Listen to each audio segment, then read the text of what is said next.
Hi everyone and welcome to today's discussion. My name is Glenn Diesen and I'm joined today by Alexander Mercouris, and the guest of the day is Fyodor Lukyanov. He's an editor-in-chief at the Russia in Global Affairs journal. He's also chairman of the Presidium of the Council of Foreign and Defense Policy in Russia. He's a research director of the Valdai International Discussion Club, and this is where he also moderates as well as interviews President Putin every year at this annual Valdai meeting, where most of us know you from. So welcome. It's good to see you again, Fyodor. Alexander. Thank you very much. Thank you for this invitation. And thank you very much for joining us, Mr. Lukyanov.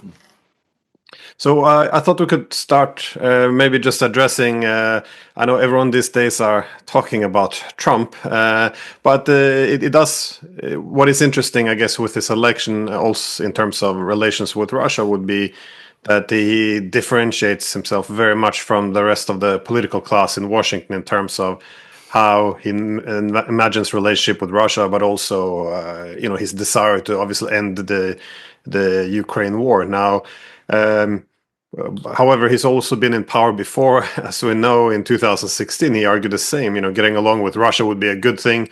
He clearly believed in Kissinger's advice, which he received, that we shouldn't alienate the Russians to push them towards the Chinese. And they also made some efforts to get along with Putin, but it didn't result in that much. Indeed, I would say that his beginning sending the javelins, which even Obama had been reluctant to do, as it would escalate the conflict, contributed to the war. And so I guess my main question would, do you see the Trump presidency being different this time around? And why do you think his position on Ukraine is so different from the rest of the political class? And without making the question too wide, does this open up the door more to negotiations? I guess, to what extent are you optimistic that we can get an end to this thing? Yeah, thank you very much. Of course, everybody is talking now about a possible new beginning between Russia and the US. Everybody here. Everybody is talking, but not everybody is happy about the perspectives which can come up, for one simple reason, because in the Russian public opinion, and in particular around those who pretend to influence decision making, I stress pretense because in fact it's not the case, but at least the intellectual segment of our society, there are many people who believe that negotiations at this point, whatever will be discussed with Americans, might end up in disadvantageous ceasefire, disadvantageous compromise, which at the end of the day will be, even this compromise will be later on broken and destroyed by the other side, and produce even worse conflict pretty soon. There are nuances in this position, but I must say that this view is relatively widespread among people in the so-called strategic community in Moscow. It does not mean that President Putin, who is the ultimate decision maker, shares this view. We don't know this. But he might be a bit more sophisticated, because as long as we consider and follow his political career, we see that he is in fact much more nuanced person than some people here and some people in the West would like him to see. We can talk about this later. But coming back to Trump, I think that the problem which might arise in this context is exactly about this nuanced approach and simplistic approach. Because everything we know about the president-elect, he probably has sound instincts as a normal human being from the business sphere. But he really believes, and he said it actually many times, at least in his behavior, we can see it. He believes that international affairs is more or less the same as business-like negotiations. Mm. And what Glenn mentioned, the multiple statements by Trump in his first presidency that he wants to get along with Putin, were based on a very simplistic perception of how things could be done.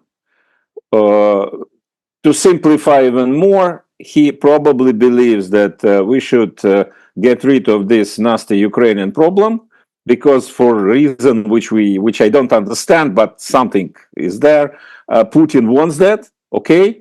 And then we should get Russia on board against China, or at least to get Russia neutral, to give us space and energy to confront China. Which sounds logical, but only in case you are a real estate business and then try to negotiate based on strength, negotiate with your counterpart. It's not the case here, and I think all of us understand that whatever Putin would think about Trump, Ukraine, China, whatever, we don't know exactly what he thinks, but to undermine relationship with the by far mightiest neighbor, to have a very vague and unclear perspective of some kind of relationship with the faraway hostile country, that would be simply an idiotic move on the side of Russia. And that's why I don't believe it can happen. And if not, then Trump is in trouble, because then he should invent something else, and I'm not sure he can do it. I think that we've heard comments from senior Russian officials, including Mr. Putin and Mr. Lavrov, which to some extent, I mean, support all the points that you have just been making. I mean, I was listening very carefully to the discussion that you had at Valdai, the one you moderated, the one at which Glenn asked Mr. Putin questions. And I noticed that he spoke very warmly about China. He made it fairly clear that Russia is not going to sacrifice or bargain away its position with China in return for ephemeral promises from the West. I think on this, I think we should take Mr. Putin at his word, simply because of what you just said. It would not make sense. And I think whatever we may think of Mr. Putin, one thing I think everybody agrees is that he's a very clever man. So I don't see him doing something idiotic or completely inconsistent with his own interests and Russia's interests in the way that people think. I just also very quickly wanted to say something else, again, in support of what you just said. I actually said it yesterday in a program Glenn and I did with John Mearsheimer, Professor John Mearsheimer. I have been very heavily and frequently involved in business negotiations. And I just want to confirm exactly what you said.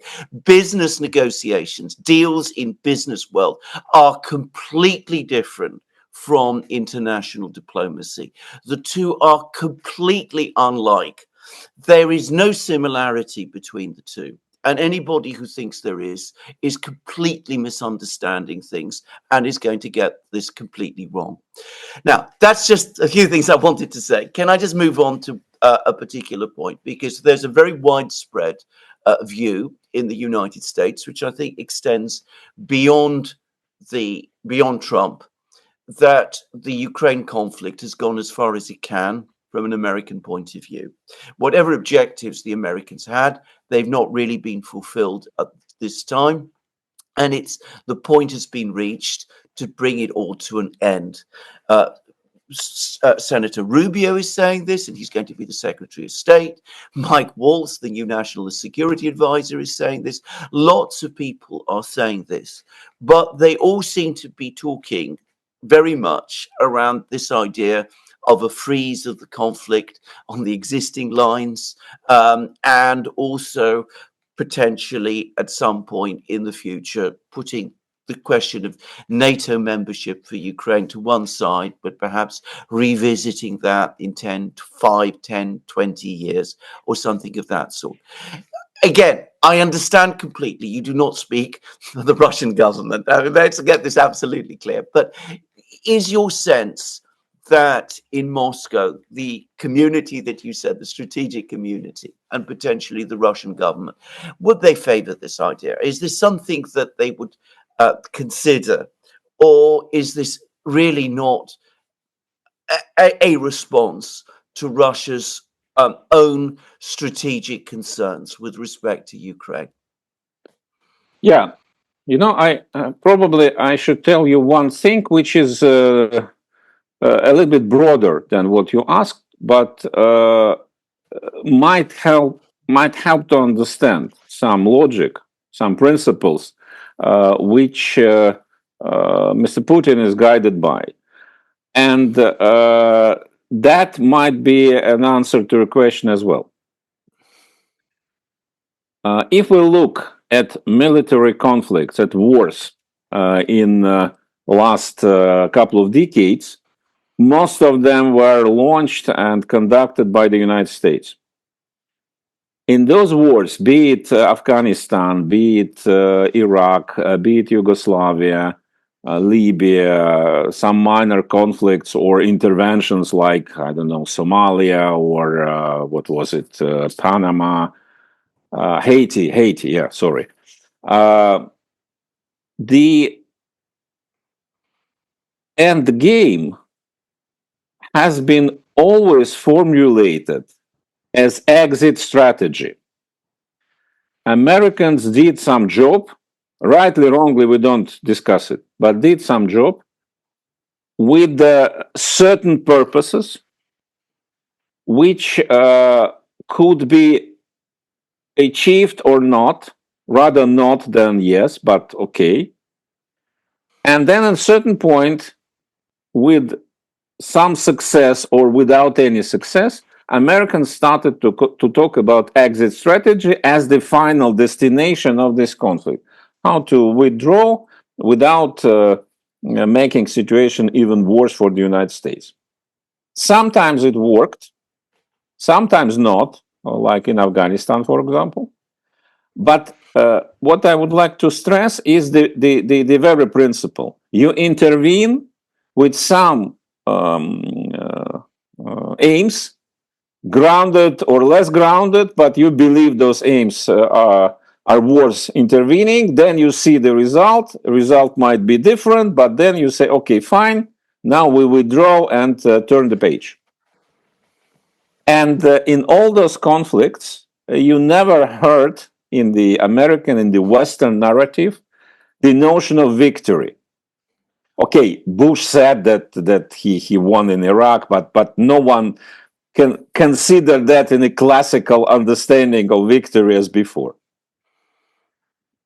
And that's exactly the principle, the ultimate difference between conflicts United States fought and wars United States fought and this conflict, this war in Ukraine now. Because neither Putin nor majority of Russian people actually think in this term of exit strategy. They think about the victory. Again, rightly or wrongly, grounded or not grounded, but this conflict is being understood as something that's strategically important, existentially important for the country, for the nation, that it should be achieved. Something should be achieved, which would change the strategic landscape. And I think that this is a principle, the very important difference, which brings us back to your question, whether Moscow will accept some ideas about ceasefire, freezing down, and so or not. Putin's motivation in this conflict was not about to take part of Ukrainian territory, to satisfy some post-imperial ambitions, and so on. Even if they do exist, let us assume that they do exist, but it was not the reason for that. And the logical line, which started well before, but which was formulated clearly in the memorandum of Russian Foreign Ministry in December 21, and then continued throughout the whole process of the so-called Istanbul negotiations, was not about territory, was not about how to restore the Soviet Union or Russian Empire or whatever. It was about strategic security in this part of the world, which Russia considered as unsatisfactory for herself. That's why NATO issue is by far more important than than the size of territories Russia would be able to take from Ukraine. And that's why, coming again back to your question, that's why the idea that, okay, let us postpone the NATO issue again for next 20 years, and then we will see, that will not fly. We did it already 2008, not 20, but almost 20, how many? 16 years ago. And that was considered at that time as a big compromise. On the Western side, that NATO and then time US President Bush was defeated in this internal discussion, and then Merkel and Sarkozy, they proclaimed big success, we saved peace and so on. But then we saw what happens today is unfortunately the direct consequence of that time so-called compromise. And that's why I believe, I'm afraid that any provisional solutions, schemes like you describe or like are being discussed in the United States, they will not work, especially given the fact that the Western commentators and states persons did everything to finally eliminate any preconditions for trust by saying that, Minsk agreements were just to give Ukraine time to prepare for a war with Russia. And Putin recently again reminded that, how should we react on your proposals now? It does not mean that negotiations are impossible or Russia will flatly reject anything which would come from NATO or the US side. But I think Russia will push hard to get not a temporary solution, but at least some contours of acceptance on the Western side that it is not about just Ukrainian territory and borders, it's about strategic situation in Europe. Before I go back to Glenn, if I just quickly step in, just this morning, just about what you said about victory, just literally before we did this program, I was reading this comment from Lavrov. He said that everyone in Russia has the same understanding of victory. It is victory as the ultimate outcome. And that was on the discussion about Ukraine. And it's exactly the point that you made, that the Russians do not think about exit strategies in the kind of way that Americans and Westerners do. They have a different conception of how war is conducted. I just wanted to make that point because, as I said, I saw those words of Lavrov literally just before we did this program. Anyway, that's all I wanted to say. Yeah, I got that impression too, that Minsk now has become the analogy, if you will, of exactly what has to be avoided in the future, which is let's have a temporary settlement. Meanwhile, use this temporary ceasefire to prepare for the next war. I think it's probably well, it would be unlikely for Russia to accept such a thing when it's this close to victory, and then essentially say, well, let's just do a ceasefire and fight again in another 10 years. It's it doesn't seem like a great. If I may just add one thing to correct a little bit the picture, because yes, I think we are right. All of us are correct saying that victory and long-term solution is very important. But of course, we live in a real world, and Putin is at the end of the day is a realist politician. Yeah. He believes at this point that the space of the space of improvements for Russia which can be made is still quite wide, quite significant. So we are not in hurry to stop, so to say. But I don't believe that he is so much obsessed with fighting that he will try to continue that in case he will see some signs of I don't know, overstretch of or overheated Russian economy or some problems in the country, then he, from my point of view, will react pretty quickly in changing tactics, not strategic goals, but tactics. And that's why I would not exclude some kind of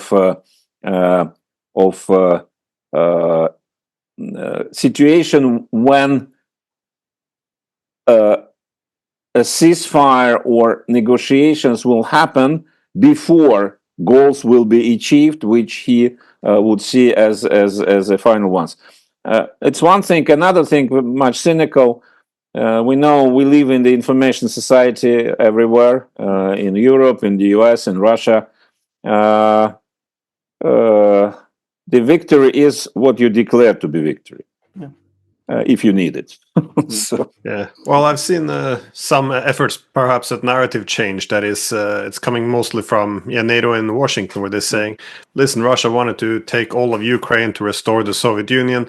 They only got 20%. We won." And this could be a positive thing. If both sides can claim victory, then nobody lose face. This just makes it more easy to make a compromise. But I was curious to what you see as being Russia's, the likely outcome, if not even the desirable outcome in Ukraine, because I think everyone at this point recognizes that Russia has won this war. Well, maybe not the journalists, but besides that, I think everyone's recognizing this is moving very quickly by the day for Russian victory. But one thing I thought, which we also discussed with Mercouris, by the way, is I thought it was interesting. Several people spoke about in Valdai's need that Russia's winning the war, but it should also ideally win the peace. And I think in this context, the security kind of dilemma would play in, because in a settlement, if Russia has total victory, gets to dictate the terms, then this often neglects the security interest of counterparts. Again, this is common sense, not what one thinks of primarily at the end of a war and victory. But again, if Ukraine ends up in a position where it doesn't have security, or if Russia crosses the Dnieper, for example, that would trigger a lot of apprehensions across Europe. I was just curious, what would you see as possibly the ideal scenario in which, again, one wouldn't trigger an intensive security dilemma, or ideally, or likely outcome, given that it's uncertain what kind of negotiations Moscow will have. I mean, it's been almost 3 years and no one has sat down to talk with President Putin. So it's one shouldn't assume that the negotiations will go well. A couple of days ago, Chancellor Scholz mentioned it was an interview or something public, that actually the status which Finland had after the Second World War would be a very good solution. When I heard this, I was absolutely out of mind, because it was exactly what everybody said 10 years ago, including Kissinger. I think even Brzezinski said something like this. That we should be realistic. Ukraine should not be part of NATO, but we can negotiate some more or less permanent restrictions, but which will give Ukraine a great possibility to develop like Finland had after Second World War. And at that time, that was seen as Putin propaganda, and totally flatly rejected and dismissed by Ukrainians, by NATO, by Americans, by everybody. Now suddenly they discovered that it would be a great idea. Okay, that's unfortunately people everywhere, including my country, they get wise after disasters normally. I'm not in the position to even to fantasize about the possible outcome. I think that I can just try to say what the public atmosphere is here. I would dare to argue that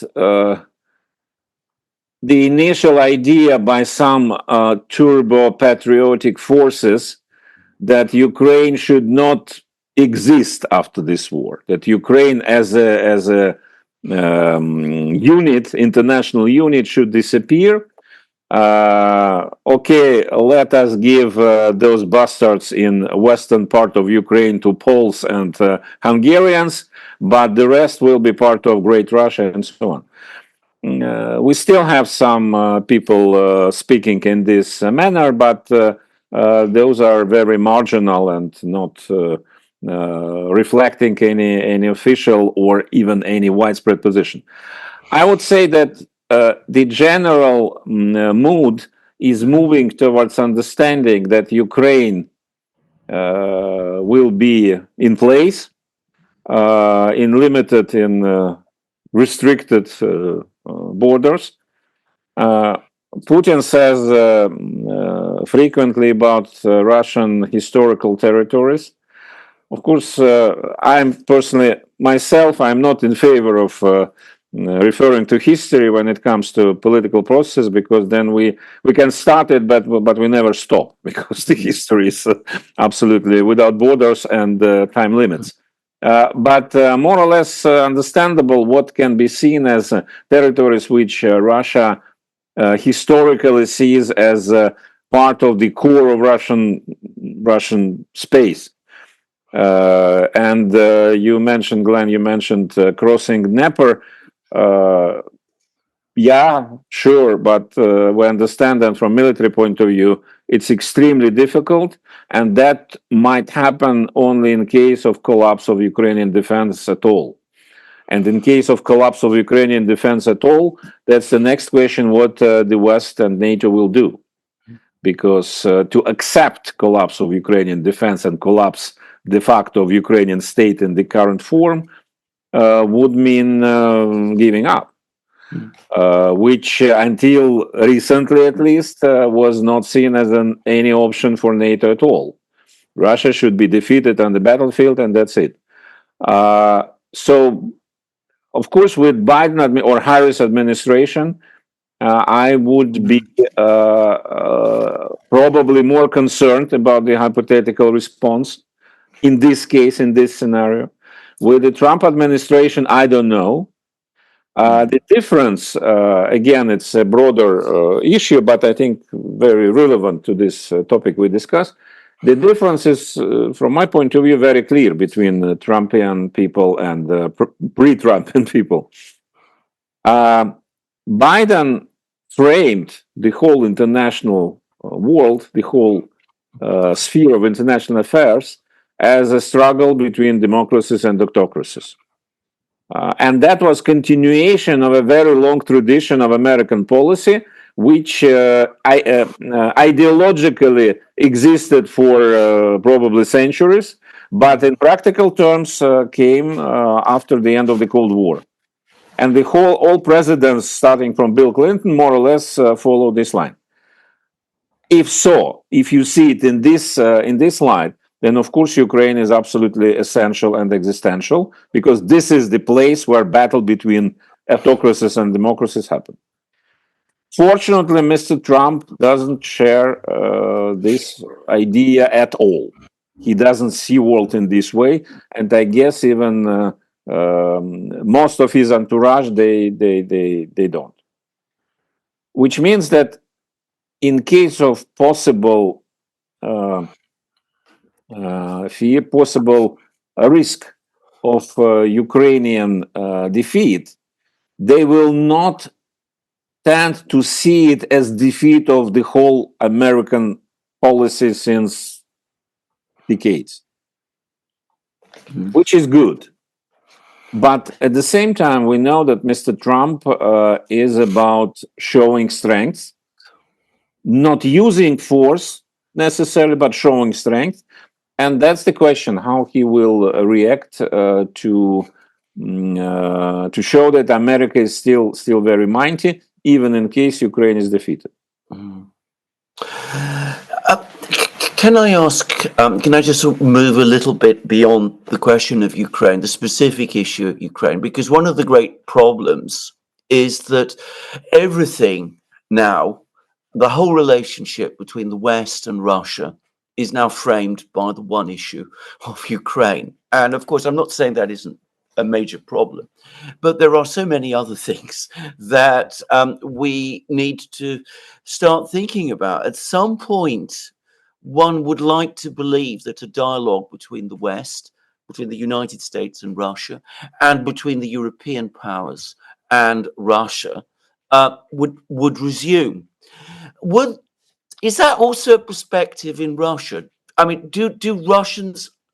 And again, I'm talking about. I appreciate again, you're not talking about the Russian government, but within Russian society, within the Russian expert community that you were talking about, the strategic community, do they perceive at some point a situation where once again we're at least talking to each other and coming to solutions on specific issues, if not, large scale ones?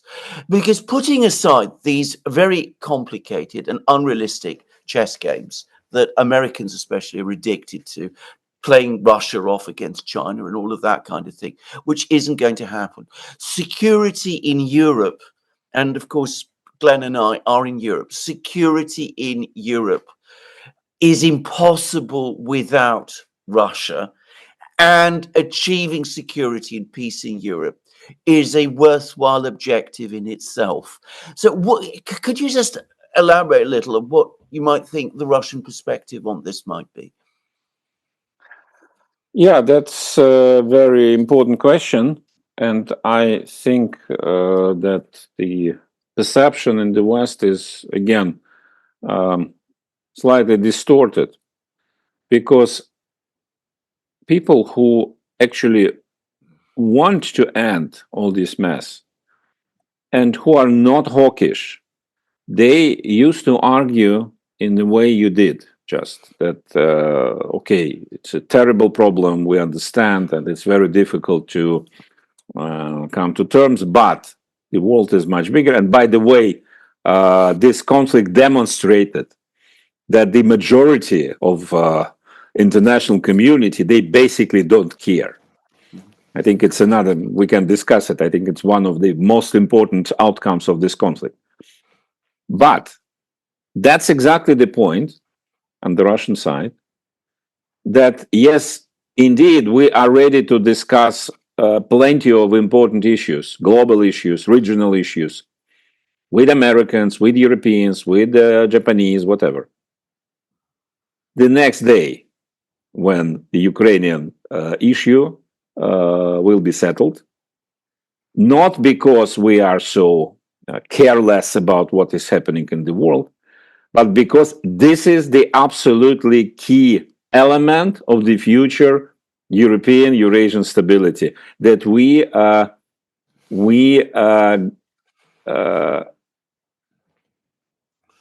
solve the controversy which was never solved after the Cold War. In this regard, the Ukrainian crisis, and I say it all the time here, sometimes I receive not very positive response, but I'm sure that I'm right. Ukrainian issue is not about the future of international system. This is about the past of the international system. Unfortunately, we bear this legacy from the end of the Cold War and how the Cold War has ended. And as long as we have it, we cannot expect that we step up to the next level and start to discuss the future. But that means, from the Russian point of view, rightly or wrongly, you can judge, that the so-called selective engagement, what Americans love to propose us at different periods, especially Obama did it very actively. Okay, we have disagreements, let us put them aside. Let us discuss issues which are important for all, but mainly important for us, for you as well. Let us discuss them. Issues which are important for you, but less important for us, not this time, some other day. It never worked, despite the fact that Russia tried to do it, and it will not work in the future. And in this regard, the more comprehensive solution for Russian-Western relationship is needed. But the first step, the precondition, is that we settle this Ukrainian controversy. You mentioned the wider world, and I think this is also something that took a lot in the West by surprise, because not only did NATO, as well as the EU leadership for that sake, argue that the only acceptable outcome was to defeat Russia on the battlefield, but indeed the assumption was also that Russia's economy could be collapsed fairly quickly, and Russia could be isolated in the world. So this was kind of the three pillars of how Russia would be defeated. But it also has to be pointed out that one of the key reasons why Russia has fared so well, and also has a growing economy, is because most of the world didn't follow this. Indeed, I think about 85% of the world's population live in countries which has not imposed sanctions on Russia. Of course, it's different than supporting the war, but it's still says that they're not joining the proxy war against Russia either. Now, all of this is interesting, and it shows some success, I guess, from Russia, that at least since put on steroids in 2014, at least this shift from Greater Europe to Greater Eurasia, that it has been paying off, and a key manifestation of this appears to have been BRICS. That is the construction now of a new alternative international economic system, which is less vulnerable to the pressure from Washington. So, and I would say a key consequence of the war in Ukraine and the West sanctions on Russia, the theft of its sovereign funds, of course, also sabotage of Chinese supply chains, all of this has really motivated to BRICS to push forward quite forcefully. And we see this now, I mean, both in terms of the economic connectivity, but also in terms of the amount of countries around the world who would like to join this grouping. So I was just, I know that perhaps it's going a bit faster now due to all the sanctions, and also given that Russia is leading the BRICS, holding the chair. But I was wondering, though, what you see as the future direction of BRICS. What was achieved in Kazan, what would be the main objectives going forward, and possible challenges to overcome? Is this I guess, how much future does BRICS have? Do you see what is the potential? You're absolutely right that this is probably the most important outcome from what started to happen in 2022, yet at least. The West was surprised that only countries which have binding relations with the United States were engaged in the anti-Russian coalition. Only those who are members of alliances or binding relationships which depend on the United States, they joined. Those who have intense ties but enjoy certain level or big level of sovereignty, they preferred not to do it, despite all arguments and despite the fact that objectively, of course, especially at the beginning, it looked badly what happened. The big country attacked a smaller country and so on. But despite all this, the world majority, as we call it now, decided not to take side. And that continues. More than that, when they decided not to take side, and nothing happened, Americans had no leverage to punish them for that properly. In previous decades or eras, they probably would use some instruments to force important countries to join. Not this time. Not because Americans suddenly became nice, but because the situation is different. And now what we see, and BRICS is a big manifestation of that, is the widening sphere of countries which love to enjoy all possible benefits. To put it in less romantic but more pragmatic terms. Why should we join Russia against America? No reasons. Why should we join America against Russia? Even less reasons. Let us be pragmatic. Let us be peace-loving. It is a great position. We are not for you or for you, but we are for peace. It's a bit hypocritical, of course, as always, but you cannot deny, you cannot reject it. And of course, what the United States did since the beginning of the Ukrainian conflict to heavily abuse the economic power and economic monopoly, that contributed to the creation of the non-hegemonic world more than anything what Russia, China, Iran, North Korea, whoever could do to undermine this hegemony. And so I think that BRICS is a very strange creature, actually. In the current form, with this, to put it honestly, the quite unclear system with member states, invited members, partner states, it's very difficult to identify what it is. But to some extent, from my point of view, I might be completely wrong, but I think that it corresponds to the nature of the international system today much more than any of previous institutions. Because previous institutions do not work anymore or do not work as they were supposed to work.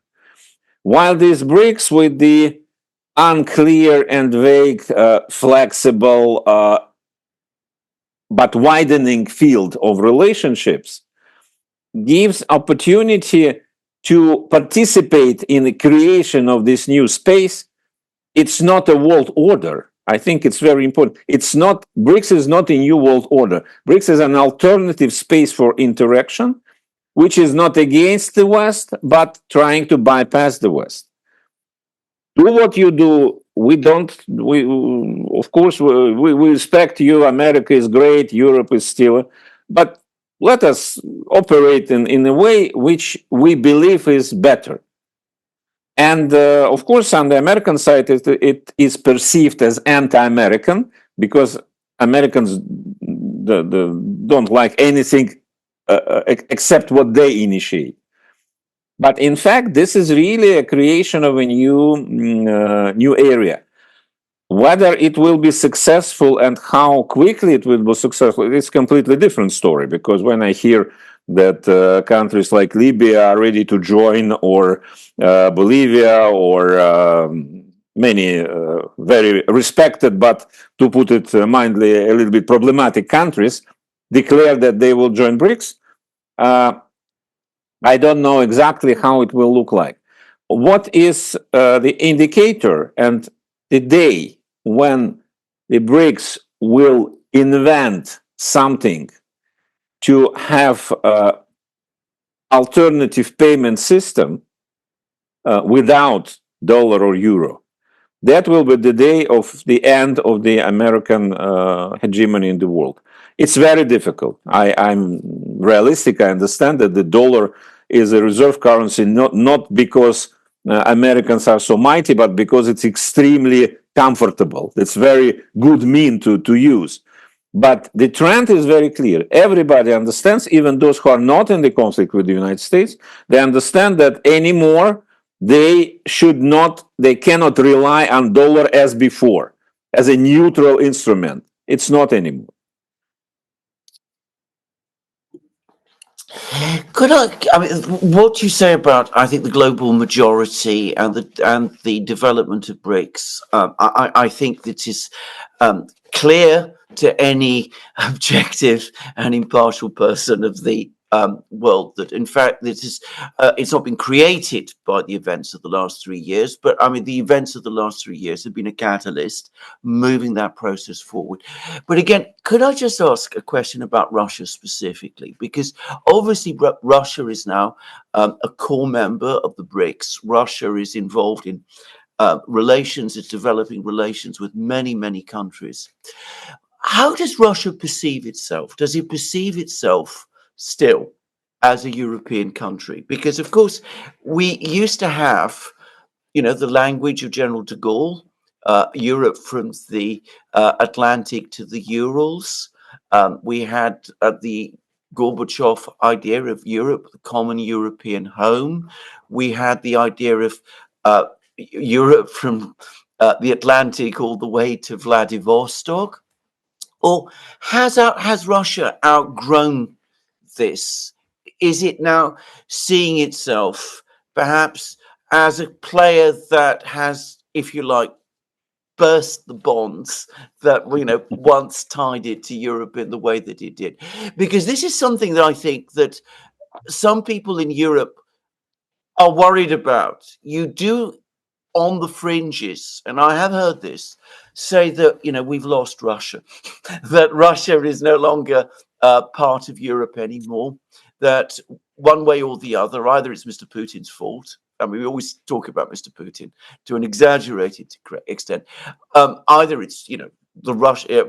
Putin's fault, or it's the Chinese who've done this, or we ourselves, maybe we've done this, we pushed them away, but that the Russians have basically given up on us, and that they no longer think of themselves as Europeans in the way that they used to do.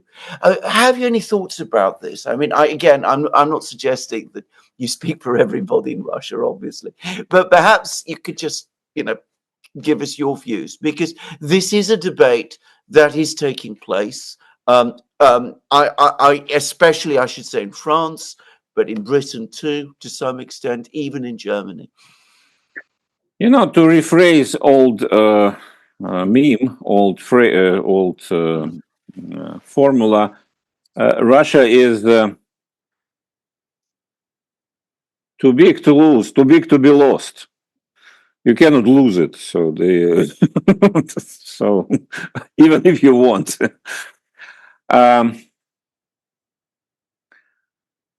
There is a discussion in Russia, and Glenn, who follows our discussion very, very carefully, knows that very well, and knows people who speak about this. And there are people who say, like, for example, Dmitry Trenin, whom we know, all of us, that the European chapter of Russian history has been closed. It started with Peter the Great, and now it's over. And now Russia will see itself as a Eurasian power, or as Dmitry Trenin put many, many years ago, 20 or even more or less years ago, Euro-Pacific country. And that means that the whole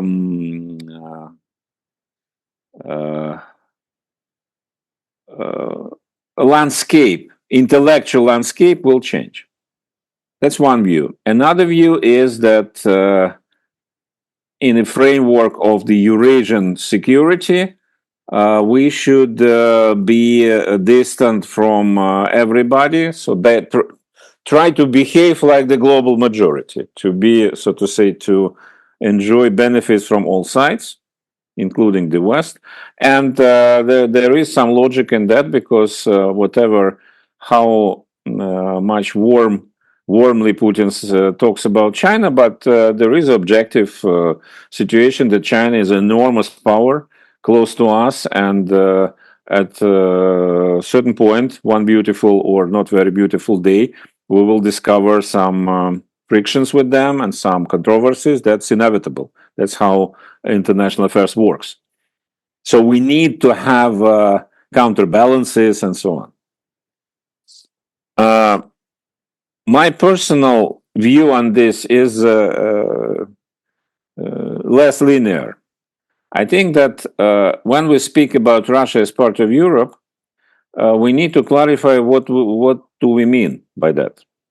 Because if we talk about culture, history, self-perception, relationship with different parts of the world, there is not the slightest doubt that Russia is a European nation. Whatever we say, whatever we try to state, but Russia is a European country populated by Europeans. At least as long as Russia is populated by those who live here now. And I hardly can imagine that it can be changed anytime soon, or maybe even at all. And that's great that it cannot be changed. Having said that, we should get rid of a very bad complex which Russia inherited from its history. And I agree with Trenin and Peter the Great increased this complex. The complex to strive to be accepted by Europe as real Europeans, as genuine Europeans. Catch up, not just economically or technologically, but even in terms of status, in terms of psychology. And that feeling generated for years, decades, and centuries this pendulum between go to Europe, go out from Europe, to embrace Europe, to fight Europe. Those are sides of the same coin, actually. Anti-Europeanism and pro-Europeanism in our context is the same. What I promoted with my dear friend and colleague, Professor Alexei Miller, since many years, since 2015, we wrote a small brochure arguing for, so to say, distance and positive indifference vis-a-vis Europe. We are not against Europe, but we don't need to try all the time to prove that we are Europeans and to demand that Europe should take us as equals. And unfortunately, that was the main substance of the whole era after the Cold War, when Europe turned from an idea, turned into the institutional framework. And Russia wanted, in one or another form, to get into this framework, and Europeans never promised anything, but said, okay, keep going. We will see, probably you will get something and so. And that created a situation when big enthusiasm to get to Europe, which we had immediately after, at the end of the Soviet Union and immediately after collapse of it, turned into something opposite. No, we are no Europeans at all. And the pendulum, which went extremely far away under Gorbachev and early Yeltsin period, that we should do everything just to be accepted as a civilized world. Now it's the opposite position. Go to hell with all your everything. I hope that at the end of the day, we will come to more balanced, the pendulum will go to more balanced situation. And why I hope that it is possible, contrary to the tradition of Russian history, because the role of the West in the world of 21st century is different. The West is not seen anymore as a beacon of everything good, everything progressive, everything future related, that we need to join, otherwise we are backwards. Not anymore. And I hope that at the end of this collision, which is of course very unnecessary, but it happened, we will have a new self-understanding here that we are a European country by nature and by culture, which is situated in Eurasia, in which has to have as intense relationship with the rest of the world as possible, because the world is different. That's ideal picture. I don't know whether it's achievable, unfortunately. That's to a large extent. A lot of this reflects the ideas of 19th century of Dostoevsky as well, because he was effectively saying that Russia's efforts to remake itself in the image of the West was preventing it from making the valuable contributions to civilizations which it could. That it had to chart its own path, its own future. But again, this has been one of the, I guess, curses of Russia since Peter the Great. Is modernization is linked to Europeanizing Russia, while pursuing its distinctiveness would be the other pendulum swing. But that's why the emergence of the rise of the East is so interesting, because no longer does modernization means to Europeanize not just Russia but China or anyone else. That there actually are other paths to have this organic or distinctive path to modernity. But I like your idea of Eurasianism or Eurasian integration, that it shouldn't be pro-Western or anti-Western. It should simply be not make the West matter less, but be less obsessed about it, or have not put all the eggs in this basket. And when you spoke, it reminds me a bit something that Andrei Kortunov once wrote, who argued that at the International Affairs Council, he was pointing out that yes, Russia often has got very rational, pragmatic politics, but he also said that there was sometimes a hint of resentment in the policies as well, because if they want to join the West says no, we create a Europe without you, and this would create some resentment. So it would actually be better for the West as well if Russia had other partners, because if it has too much riding on making things work with the West, it becomes perhaps too intense for all sides. But I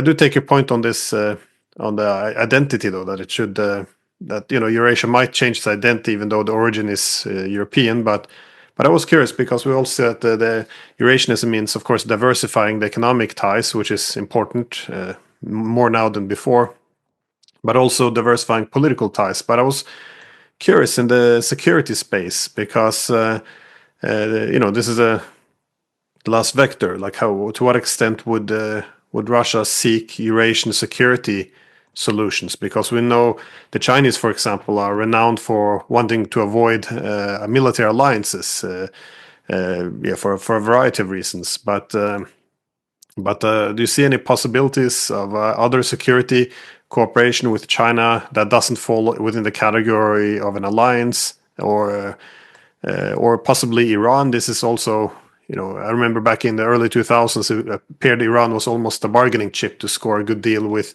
the Americans. But now, of course, this has become a strategic partner, something Russia can't really trade away anymore, and a primary, a key priority. So did you see any? Because there's already a lot of security cooperation between the countries.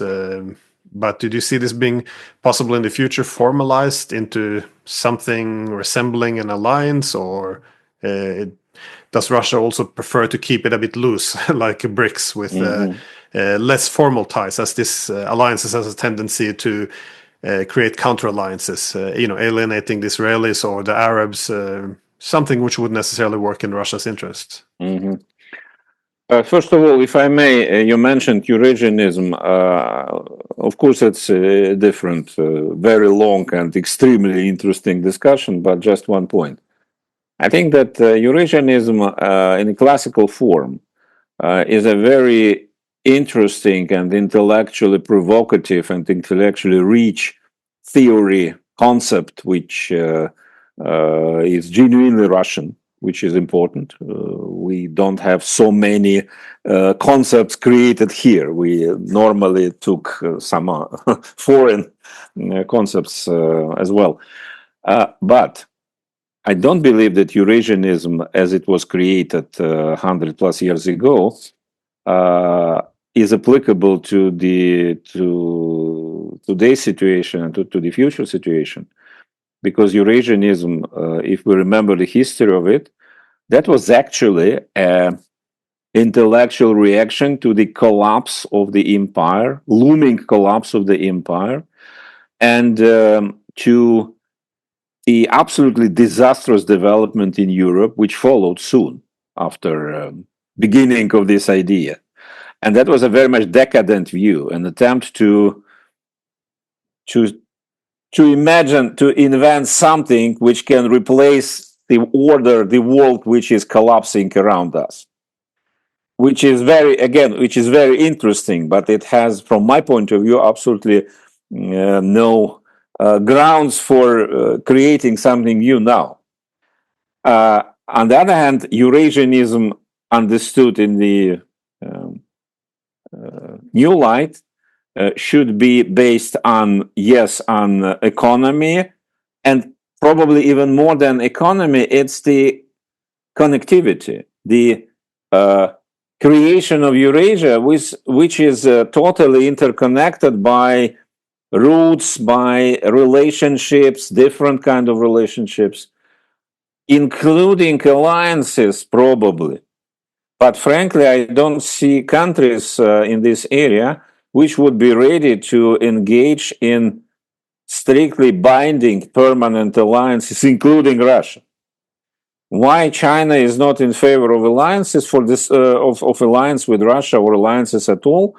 For the same reason as Russia is against this, because neither China nor Russia have a tradition to be an alliance, which means that you share your sovereignty with anybody else. Warsaw Pact was not a real alliance; it was Soviet domination with a bunch of satellites. NATO is an alliance, but based on readiness of European countries to limit their sovereignty, not the United States, but they do. Neither China nor Russia, nor I would say Iran, nor India, or any Turkey even, despite the fact that Turkey is member of NATO, but you see that Turkey develops toward Eurasian understanding. Probably they will stop at some point, but maybe not. And that's why I don't believe that we can expect alliances, especially military alliances, to emerge here. If you look at Russian behavior during this conflict and emerging relationships in the security field, emerging now, be it Iran, be it North Korea, be it China in a hidden form, or some other countries, all of those relationships are built on today's need to achieve something very concrete. Even this very widely discussed cooperation with North Korea, I don't know details, of course, but my guess is that the very fact of noise around this is more important in Russian strategy as the fact of North Korean soldiers being there, not being there, because it creates a different psychological atmosphere. Frankly, I don't believe that any of Russian military commanders would allow any of North Korean soldiers to go to the battlefield, because what to do with them there, actually. So I think it's much more it's a trick rather than an alliance. It should not deny the fact that Russia is trying to diversify relationships, and the fact that we revived relationship with North Korea. It will, at the end of the day, it creates already now a completely different situation in the Korean Peninsula. South Korea initially was furious. Now they start to think what to do, and they might come to some interesting conclusions at the end. In general, we discussed China just moments ago. If we look at the geography of President Putin's visits in Asia in recent months, North Korea, Vietnam, Mongolia, meeting with Indonesian at that time president-elect, meeting with the Malaysian Prime Minister, that's exactly what I said, that Russia tries to find a way to balance relationship with China. All those countries are not hostile to China, but they have different interests. And at the end of the day, coming back to your question about Eurasia, I think that Eurasia as BRICS cannot be put in the clear and fixed frame. If somebody would try to do it, it would destroy the whole idea. And I think everybody understands that. And even Chinese projects like Belt and Road, they are, of course, about money. But even in this field, they are more about to create a framework where everybody can try to find something for itself. My very last question, because as I said, we've kept you for a while, but it just follows from a point that you've just made about the Russians essentially having sovereignty, and with sovereignty comes agency. Do you think that might mean, going forward, that the Russians might find it easier in terms of East-West relations with the West to deal with the Americans than with the Europeans, in the sense that the Americans, because they're absolutely a sovereign power, that they have more agency than the Europeans appear to do? I mean, you had very hard work over many decades building up a relationship with Germany, for example, and it flipped around almost immediately, partly because the Americans were so opposed to it. And the Germans didn't have full agency, and they had all kinds of issues, internal issues, which flowed, by the way, to a great extent from that, the enormous influence in Germany of the United States. Do you think that people in Moscow may say, well, if we're going to talk to the West, let's talk to the Americans, because they can actually make decisions. They have that level of freedom of action that no European government today has? Just the question.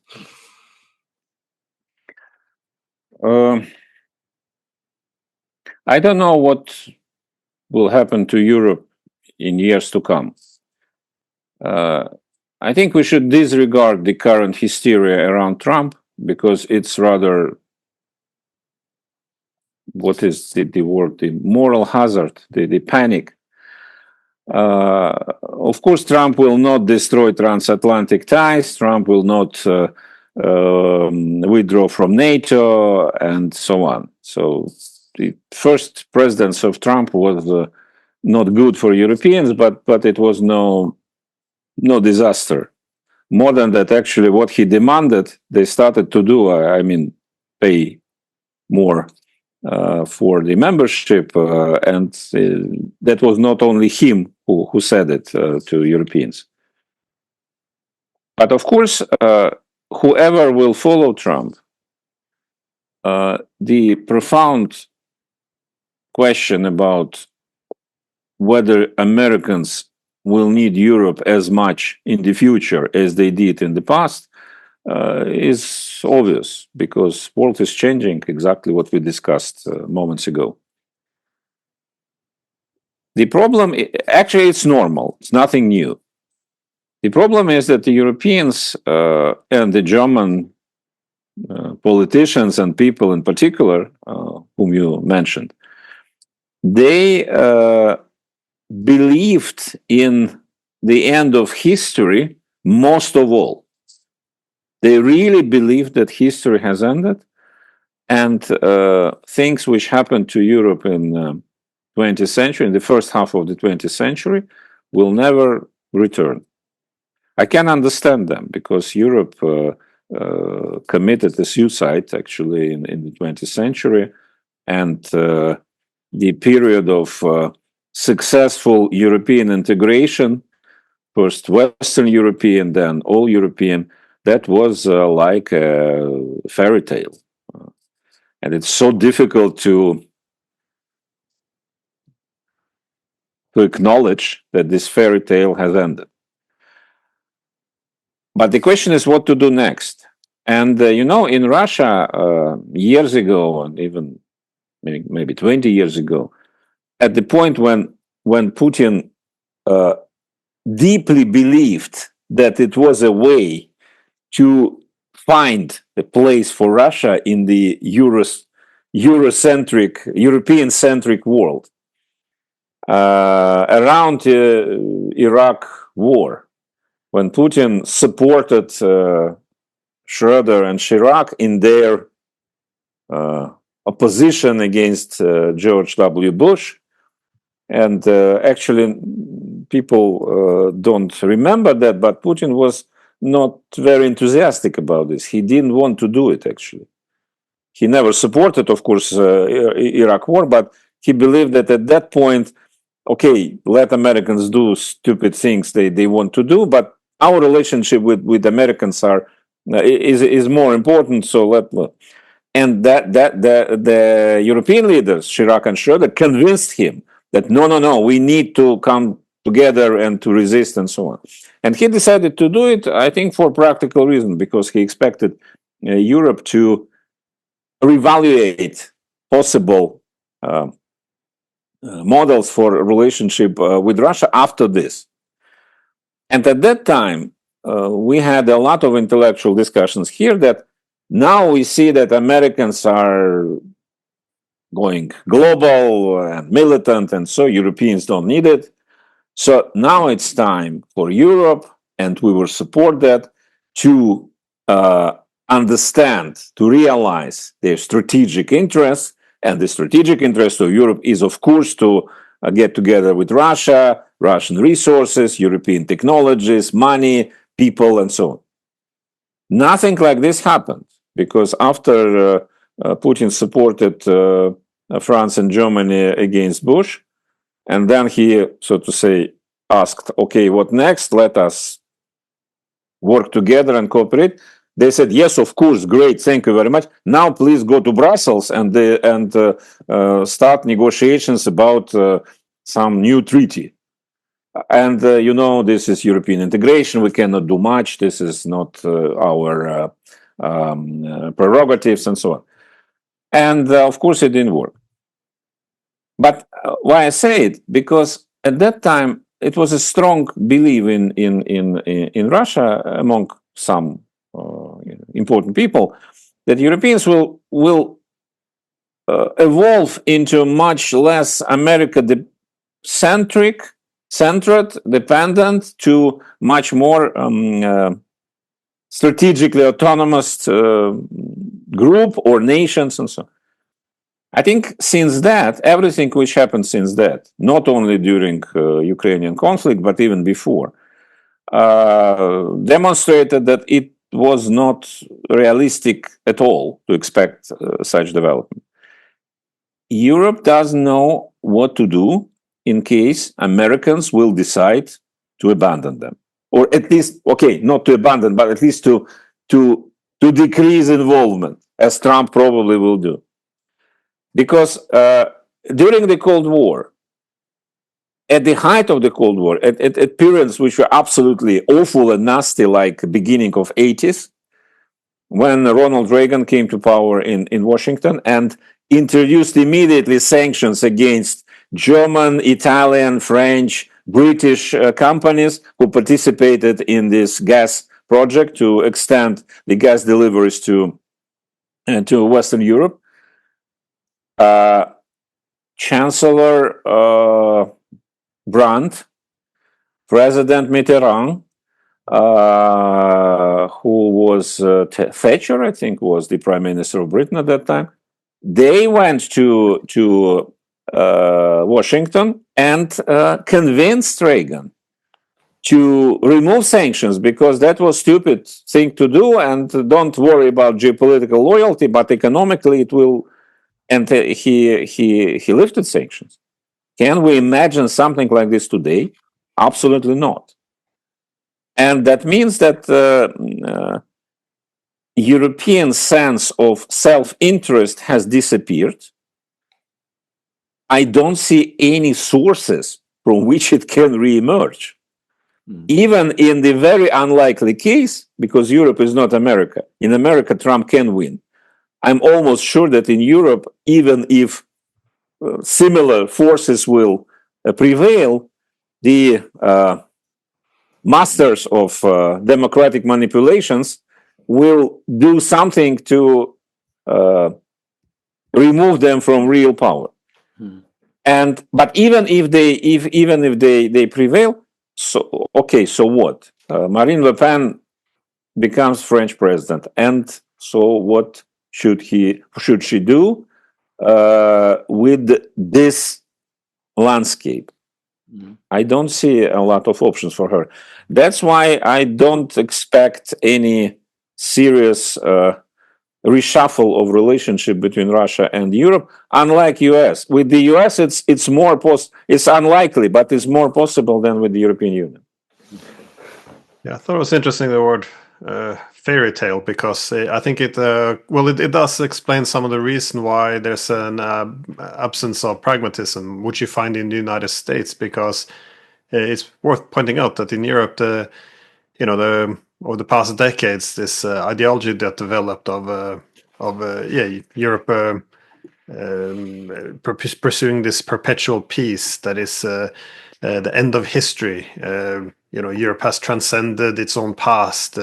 It's a whole new chapter where the laws of gravity no longer applies. Where we have liberal peace based on the collective hegemony of the political West. It's we kind of, I think, bought full into this and bet everything on it. And now that it's starting to fall apart, that is, the Americans are relative decline. They're going to Asia. A lot of the assumptions not playing out. It's there's no alternative, because the Americans can do course correction, as Trump say, this is not our problem, give it to the Europeans. For Europe, there's no other. We made a whole ideology out of this policy, so there's nowhere to go really. And but it does beg the question how far this can go, because in a multipolar system like what we have now, states, rational states, in terms of maximizing their own prosperity and security, they have to actually respond to realities. And I feel you mentioned before the countries who have sanctioned Russia, they're the one who are security dependent on the United States, and this is the whole point. The security dependence can be converted into economic and political loyalties, but we also see that this is what makes Europe less and less prosperous and relevant now. That is, yesterday I think it was Alexander pointing out this. Europe now is buying Russian oil from India at a higher price, with deindustrializing for no purpose at all, just to hold on to this idea that we're not acting rational anymore. We're not pushing national interest, and it can only go so far. As we see the German economy falling apart, you see political instability from France, Italy, Germany. This can't really go on forever. At some point, one gets the impression that a bit like 1989, but this time in reverse, our political elites will be brushed aside because, I think that the absence of alternatives is really what is causing a lot of this radical behavior. Just this country, for example, is a case study in Norway. Through the whole Cold War, we tried to have a balance between deterring the Soviet Union and not provoking, so having no basis. Now that the Americans are leaving Europe, apparently, or getting weaker, the rational decision will be to diversify, make peace with your neighbor, connect with India, China, the rest of the world, not to have all your eggs in a basket when this is not a winning horse anymore. But instead, we're opening American bases left and right on our soil because we're hoping to increase our own market value so the Americans won't leave us. I mean, this is really desperate, irrational actions. So I'm just wondering, how long can this go on before things fall apart? And that will be my last question, by the way. It's not up to me to predict anything about Europe, and Europeans should start to think about this in normal, realistic terms. Because what I can tell you about my own experience. I haven't visited Europe since quite a while now, but all the time I have extremely intense in change, starting from 2000s when I started to work as editor of the journal, and started to visit Europe on a regular basis. And until the end of previous decade, that was a very strange discussion all the time. I remember very well that's an episode from my personal experience. That was year 2009. I was invited to Berlin to speak for a very important group of people.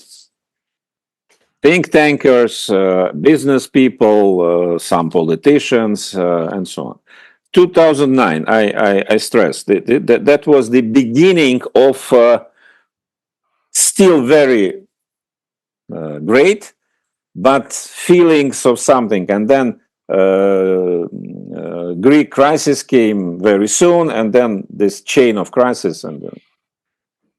And the question which the audience posed to me was, what do you think about Russia 10 years from now? Can you predict? What can you expect? I said that, of course, it's very difficult to expect anything. We live in an extremely turbulent world, which will change a lot, and those changes, global changes, will have direct impact on changes inside any country.